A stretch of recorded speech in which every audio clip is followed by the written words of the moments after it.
Okay, hopefully the camera's not too shaky. I have you in my car, which is running, so fingers crossed. I don't have a microphone today because I'm actually parked outside work and I'm just taking a break to give some thoughts about the new year. I decided to set my yearly goals a little bit different this year. So instead of setting a bunch of year-long goals, I just broke it into 4 intentions for the year and 4 goals that sort of go along with those intentions, and then I'm gonna break things down into smaller goals by quarter.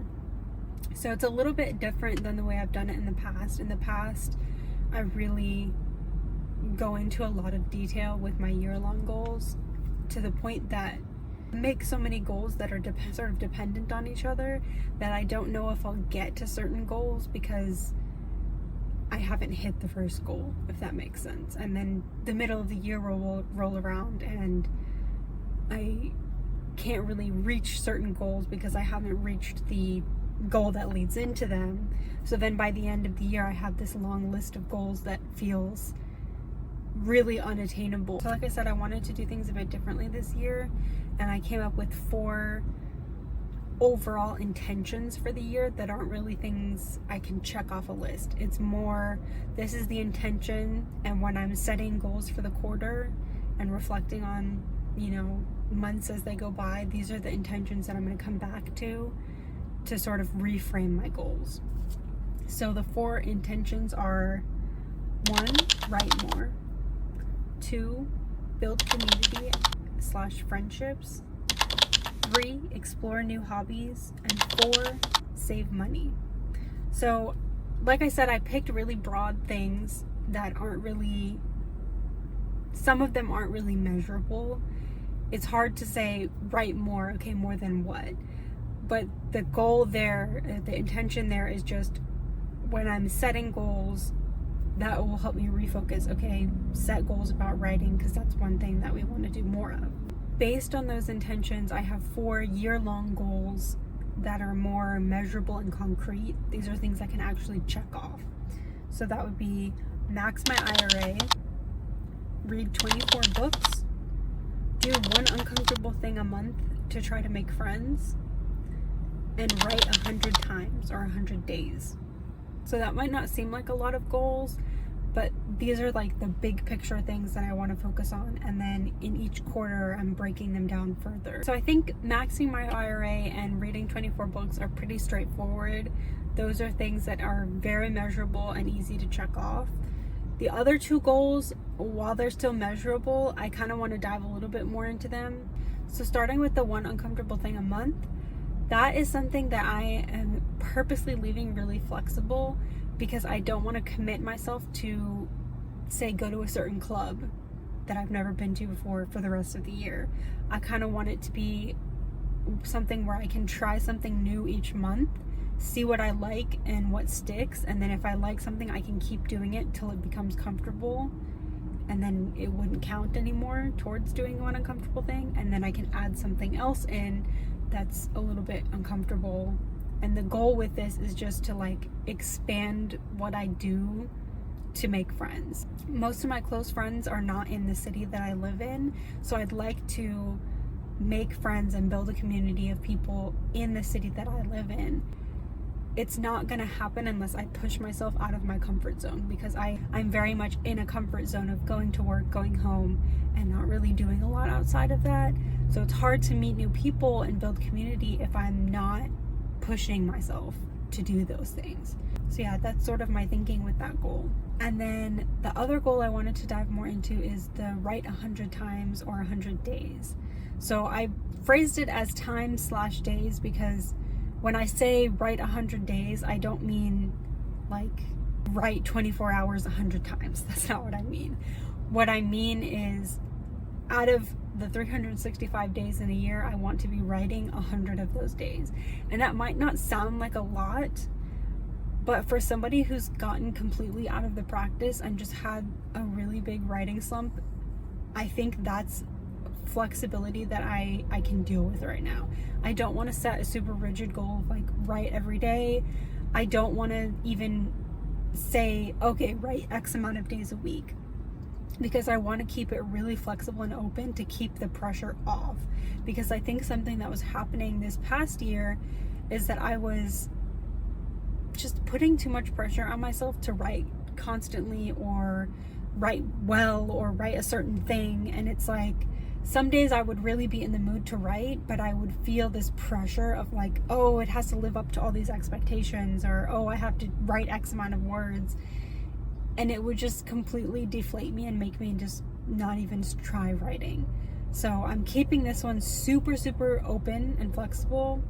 I'm not even saying what days I have to write, how many days a week. The goal is just it to be 100 days throughout the whole year. And the other thing with that is I'm not limiting myself to what I can work on. So I have a lot of projects that are in various stages.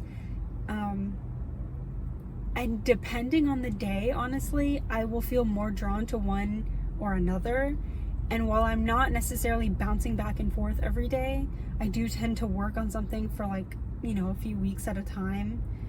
I sometimes get the urge to switch to working on something else, and I don't want to stop myself from doing that if that's what's going to keep me writing. Some things I think I'm going to work on this year are editing a master document of all the poetry I've written in the past few years. I'd like to edit through some of those, get them a little bit more polished, and discard the ones that just aren't really worth editing. I have some like scraps that I've written down that I don't think can be turned into anything, and I think I need to be more okay with letting go of those and not holding on to them just for, I guess, sentimentality reasons. Another thing I'm probably going to be working on is continuing to draft the project that I'm working on now, which is an idea that I had like a gazillion years ago and I just haven't worked on. Another thing I'm probably going to work on, and I would like to really complete, is another draft of the project I worked on not last year but the year before that. That is something that I redrafted and I just have not touched in a long time. I think I touched on this in my last video, because I don't know how, I don't love what I have, and I think it's going to take a lot of reworking.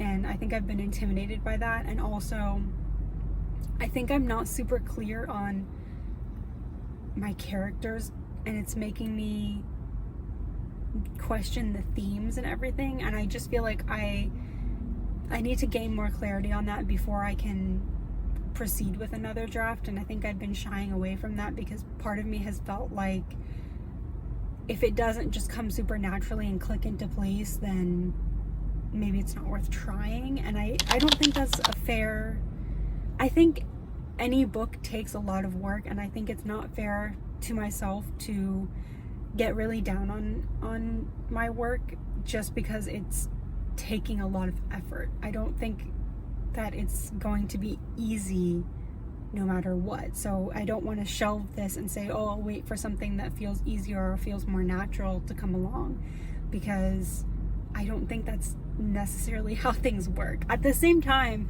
and this is sort of a side tangent, at the same time, I've noticed a lot of writing vlogs I've been watching lately, people are talking about how much they just love the story that they're writing, and I don't feel that for this story, and I haven't felt that for this story in a long time. And yeah, it just becomes like this balancing act of like, okay, it's not going to be easy, and I'm not going to be like in love with it all the time, but also like, should I not like it some of the time? So yeah, it's a balancing act where I'm not sure if it's something I want to shelve or not, but I think I want to at least give it one more draft, and if I want to shelve it after that, like, okay, I can move on to something else. And that's also part of why I didn't want to limit myself and set goals constrictive to certain projects, because if I do decide to shelve that one, it's nice to be working on something else at the same time, or be able to go back and forth. I don't want to feel like I'm spending all my time on one thing that I might end up just shelving. So if I'm working on two things at once, or if I'm spending part of the year working on one thing and then part of the year working on another thing, I feel like I will hopefully feel like some momentum building and just get more in the practice of writing and more in the habit of writing. And then to quickly touch on the one intention for the year that doesn't have a specific goal, exploring new hobbies is one of my intentions, but if you noticed from the 4 main like year-long goals, that's not really reflected there. I have read 24 books, which reading is also a hobby of mine, but that's limited to one hobby. When I say explore more hobbies, I don't mean like get super into, I don't know, playing tennis or painting or something. I mean really just explore, dabble in this and dabble in that, and have a lot of different things going on as just something I can try without feeling super committed to, which I guess is kind of like a theme for a lot of these goals, is I don't want to be restricted to one thing. I want to have space to explore and to try different things. And I think setting that intention and then not setting a specific goal bound to that might be a little risky, because I'm not measuring that in a way. But I think I will be able to explore new hobbies through trying something uncomfortable every month, and through reading more books, because I think I can read books about different topics. I can try different events, and yeah, I think that's something I can tackle through the goals that I do have. Yeah, I think that's pretty much it. I just kind of wanted to give some overall thoughts for my goals for this year, and have something I can reflect on at the end of the year and even throughout the year, honestly, to help me and kind of see if I'm made progress in the areas that I was hoping to make progress in. And I mean, I have like I have a spreadsheet, which you probably saw throughout this video, where I'm tracking some of the bigger goals, and I'll probably break down quarterly goals. So I'll be able to look throughout the year, but I just thought it would be nice to have something to look back on at the end of the year, sort of like a little video diary to myself to look back on. That's pretty much it. And if you stuck around this long, thanks. So I'm gonna head out and hope you have a good day.